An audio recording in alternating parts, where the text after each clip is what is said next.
Well, this morning I'm working on an HMV 100. The 100, of course, is the small portable with the telescoping tone arm mount here. I don't know if I can get it to do it with one hand, but let's see. No, I really can't. I'll put the camera down for a second. Maybe I can show you how this works. I really can't.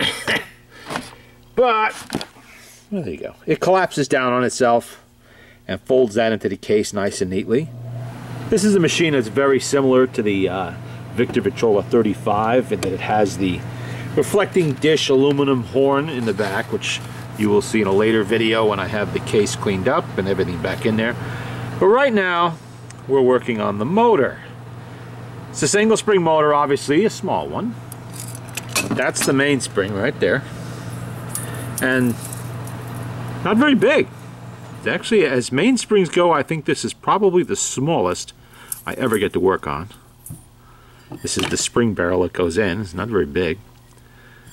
What I'm doing right now is very slowly working my way through the parts, a little picking out the solidified grease and oil that's always on these motors. This machine probably hadn't been played in, I don't know, 80 years maybe, who knows. Quite a while, and things get baked on. See all that crap on there I have to get off? That's next to be worked on. And all in the gear teeth.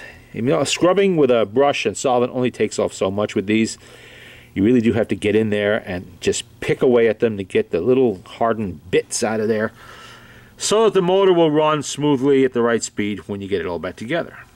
Let's see, there's your worm gear governor there. That's in good shape. Now, I don't think this machine saw a lot of playing because there's really very little wear on the gears, as you can see.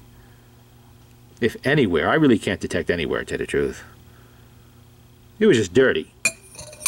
And for some reason, there were paint splatters on the case, which also had to be picked off very carefully.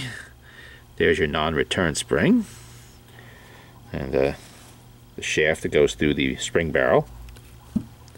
You want to be careful with these because these particular HMV motors have a fiber gear. Now, it's not a good idea to soak those in any kind of solvents. That's actually, they don't need that. That the whole point of this gear, type of fiber gear or plastic, early plastic, whatever this is, was that it would operate quietly and really without lubricant. If you must lubricate it, powdered graphite is probably best so it doesn't react with the material and start breaking it down. I'm going to try to keep the grease and the oil. I mean, it's impossible to keep all the grease and oil away from it, but try to keep most of it away if you can. And these are nice, neat little round motors. I forget which one of the Victrolas also has. One of the Victrola portables used this motor also. One of the cheaper ones, I forget which one. Actually, a couple of them might have done it. But I'm going to have to search out that motor because I know I have one in my parts pile. Because when I took this apart, I discovered somebody had been playing with it. I suspect what happened was that spring was so packed with dry grease, the motor wouldn't function. I mean, it was really, really bad.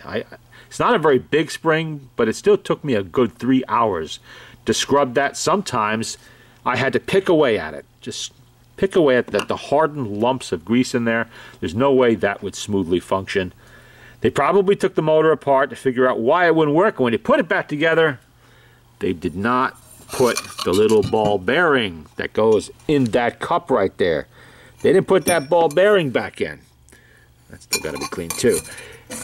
So the shaft wasn't sitting properly. The turntable was just about touching, almost touching the motor board, and it would never run like that. So I'm going to have to search out that ball bearing. I'm sure I have spare HMV motors and other parts, and there's probably some Victor parts that'll work in it. So what we're going to do is we're going to find a ball bearing, put it back in there, and see if we can get that functioning like it's supposed to.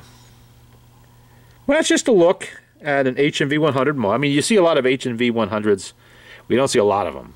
The HMV 100 is a very rare machine. It was made for, I think, a little less than a year before they went to the 101, the early 101. So you don't find many of them. I've just been lucky that I seem to find them. And you don't get a chance really to see the motor disassembled in little pieces like this too often, because on YouTube you'll see them playing, you know, or for sale in one piece, but generally nobody seems to have taken pictures of what they look like disassembled. Well, there you go. It's a nice little motor. I love the way they made these. It's so nice and round, and I mean, this will look good sitting on the shelf, you know, just the motor. And all these nice brass gears they put in there. Look at that. Good material. You can see I still have more scrubbing to do on that one. That's the hardened shellacked grease I'm talking about. You see it there? That has to be very carefully removed because this is brass. You can't scrape it with hardened tools. The steel gear, you can pick that. See the grease that's stuck in that gear there? That can be picked out without hurting anything. You don't want to do that with the brass.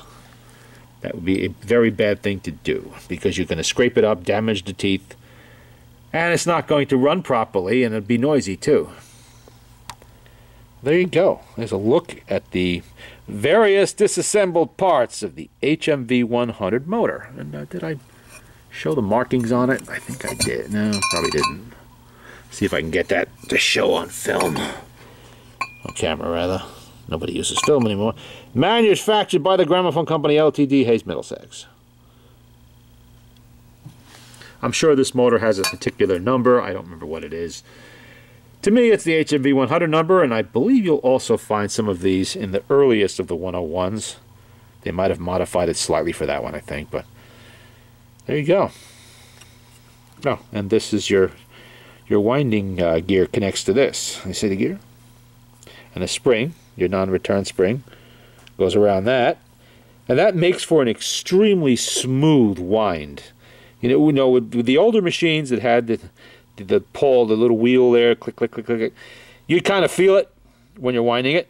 These you really don't. It's just a smooth, easy wind up. Not that they have very large springs. I'm not sure how big a spring you could go with this kind of a setup. And it's held, the tension is held in place simply by that non-return spring there. It doesn't allow it to snap back the other way. Unless, of course, it breaks, which they sometimes do. In which case, then you're scrambling around trying to either make a spring or find one. Or repair the one that's there. That's possible, too. Well, there you go. The HMV 100 motor.